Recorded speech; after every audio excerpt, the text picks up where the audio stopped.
Can a co-owner transfer the entire property? जी हाँ, supreme court का एक वर्डिक्ट आया, आज मैं आपको इसी के बारे में बताने वाला हूँ।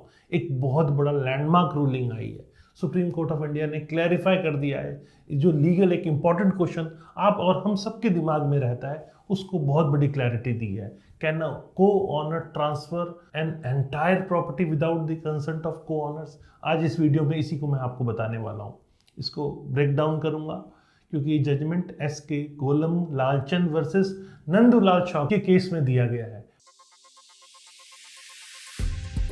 नमस्कार, मैं हूं Pradeep Mishra, the property Mishra show में आपका स्वागत है। यहाँ हम आपको प्रॉपर्टी और प्रॉपर्टी मार्केट की हकीकत बताते हैं, नो बकवास, डायरेक्ट काम की बात। चलिए शुरू करते हैं। मेन कोर इशू क्या है, पहले ये समझाता हूँ आप। मेन कोर इशू ये था कि ये केस आसपास घूमता था को ऑनरशिप, नॉन पार्टीशन को ऑनरशिप की प्रॉपर्टी के आसपास घूम रहा है। मेन क्वेश्चन क्या था, can a co-owner transfer the entire property और they limited to their share until it's legally demarcated? जब तक लीगली डिमार्केटेड नहीं हो जाता, क्या को ऑनर तभी वो प्रॉपर्टी बेच सकता है? ये इसका मेन कोर इशू था। बैकग्राउंड के बारे में आपको बताता हूँ। इसके एक केस है एस.के. गोलमचंद वाले केस के अंदर ये अटेम्प्ट हुआ, ट्रांसफर, पूरी प्रॉपर्टी को ट्रांसफर करने का एक अटेम्प्ट हुआ जो कि को ओन थी। जी हाँ, किनके साथ? नंदूलाल शाह जी के साथ। प्रॉपर्टी पार्टीशन नहीं हुई थी और इसमें को ऑनर शेयर अभी प्रॉपरली क्लियरली डिमार्केटेड नहीं था। तो नंदूलाल शाह जी ने इसको चैलेंज किया कोर्ट में और आर्गू किया कि गोलम लालचंद लीगली प्रॉपर्टी, पूरी प्रॉपर्टी को ट्रांसफर नहीं कर सकता। लेकिन जब ऐसा हुआ तो आपकी इसकी लीगल पोजीशनिंग भी समझने की जरूरत है कि लीगल पोजीशनिंग को ओनरशिप में कहाँ होती है।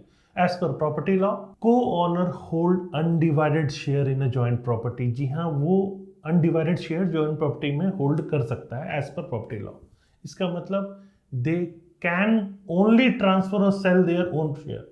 सिर्फ अपना शेयर तो वो बेच सकता है या सेल या ट्रांसफर कर सकता है, लेकिन पूरी प्रॉपर्टी नहीं, जब तक वो डिवाइडेड ना हो।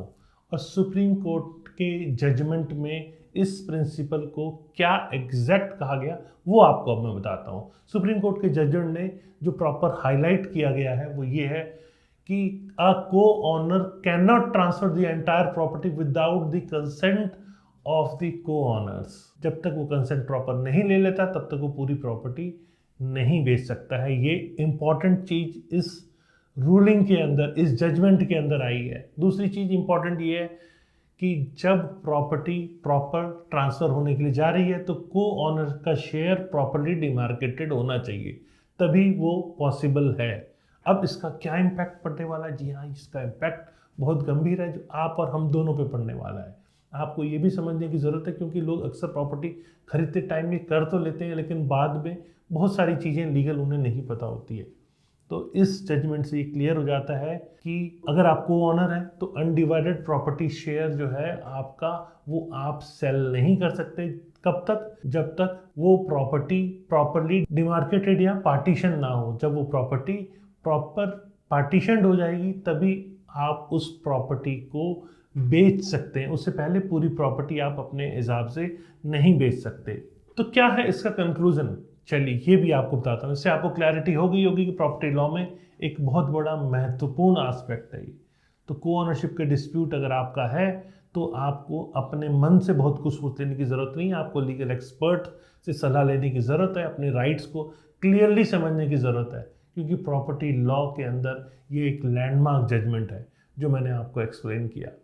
क्या ये जजमेंट को आपको समझने में, को ऑनरशिप के राइट्स को लेकर समझने में आपको इस वीडियो में आसानी हुई? अगर हुई तो आप इस चैनल को सब्सक्राइब कीजिए क्योंकि ऐसे मोर इनसाइट्स मैं आपके सामने और भी लेकर आता रहा हूँ और आता रहूँगा। और अगर वीडियो पसंद आए तो लाइक, कमेंट, शेयर करना ना भूलें। नमस्कार, जय हिंद।